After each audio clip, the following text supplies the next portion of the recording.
Good evening, my friends, and welcome to Spooky True Saturdays.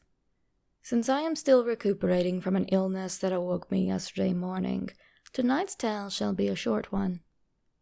Therefore, let us begin the tale of Unexplained Anvil. I've mentioned many a time that I grew up on a farm that had been in my papa's, my grandfather's, family for generations. With few exceptions, such as yours truly, the same family stayed and lived on or near that farm for their entire lives. While my mother was growing up, both her father and grandfather owned various livestock. This included several horses and ponies over the years. Now, anyone who has been caretaker to the equine knows that they have to have their hooves tended to fairly often.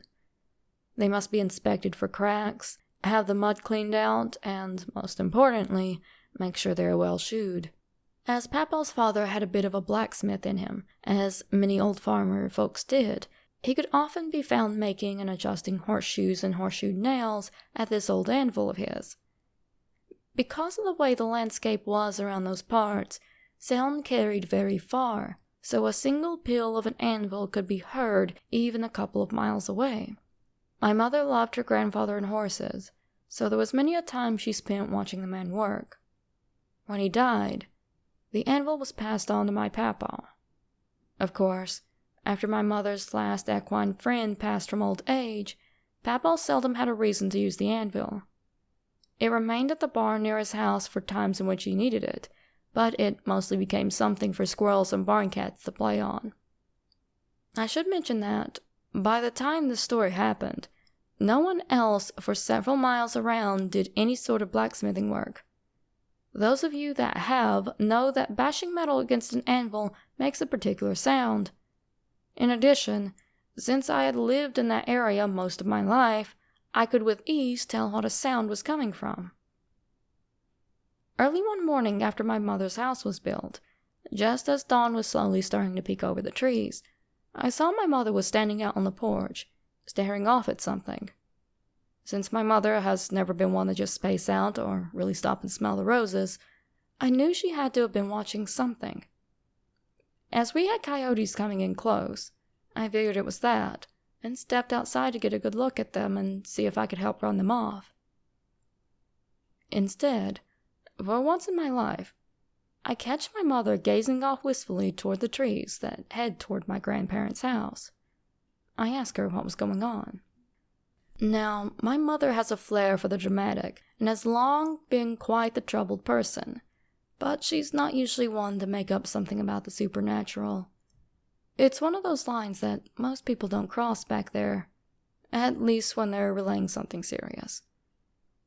And she would never put her beloved grandparents in a light that would even possibly make them look bad or could have anyone judge them in any way. That being said, here's what she told me. After reminding me how her grandfather used to care for the horses and how he used the anvil, she told me that she missed hearing the anvil sing after he died.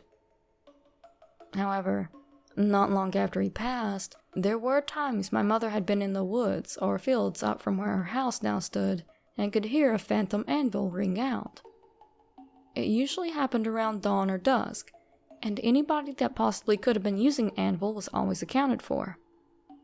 After a few months, the anvil noise died away, and she seldom heard it again. But around the time we moved into the mostly finished house, she had begun hearing it again. I thought she might have had one too many hard lemonades, when I heard it too. Now, just because there wasn't much reason for Papa to use it, didn't mean I had never heard it before. But it was always a constant, adamant hammering where he was trying to fix something, usually a bent tool. Not this strange ping, ping, ping noise. I'd heard it multiple times ring out, go for several moments, and then go again. In order to see if there was any sort of explanation, I called my granny and asked her if Papa was around. As it turned out, Papa wasn't even on the property at the time, having left early to go help on one of his friends' farms. I asked her to step outside and see if she could see if he'd come back, so she did. Papa was still gone, but the anvil noise still rang out. There was no mistaking the sound. When you were in the vicinity when my papa used this anvil, the sound could be deafening and make you plug your ears. I knew that sound, and there was no way Granny could have missed it. But not only was Papa gone, but she couldn't hear a sound outside. And there is no logical reason why my Granny should not have been able to hear such a loud sound. I finally told her what was going on. She looked down at the barn and saw the anvil, but no one was touching it. Yet my mother and I still heard the phantom noise. This continued on and off for about 30 minutes before quitting. To this day, I'm not sure what my mother and I were hearing, and why we could hear it when Granny could not.